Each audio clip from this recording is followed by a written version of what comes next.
It's a film I've always loved, and I thought I would never have the chance to get the rights to. And we investigated and found out the screenplay writer held the rights. And he was flattered that anybody would think of doing a musical of it.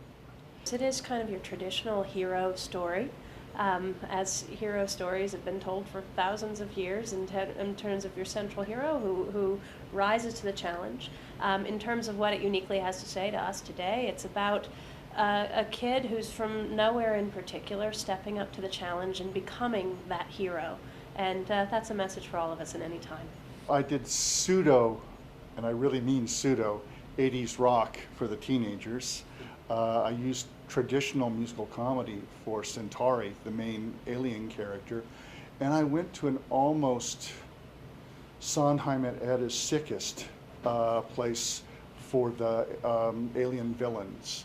And so it's a show with probably 3 vocabularies, I think, going, but hopefully they all feel like they fit in the same world. It's a or same several worlds. It's a very lush score, actually, with 19 people in the cast who all have fantastic voices. It's actually been a real joy to hear Skip's score come to life, because it's very layered and has a lot of depth to it. Like when Andy Warhol saw a Campbell soup can, or an apple fell on Isaac Newton's head, or when Einstein flunked at math, or Jacuzzi took a leaky bath, or Disney saw a mouse run by his bed. So little do you know, little do you know, little do you know, so little do you know. Well, it's incredibly rare to have a sci-fi musical that is sincere.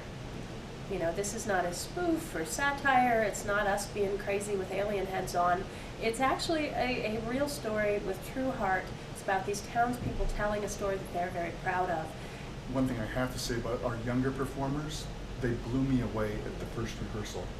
You know, any of the young performers are glad for the showcase. Any of the older performers, it's great to be in something new. You'll see, we'll both be famous practically, intergalactically, out of this world. Your future's out of this world. Just listen, Rylos is calling with fortune and fame. Rylos, the world's in your video game. Yep, that's the deal.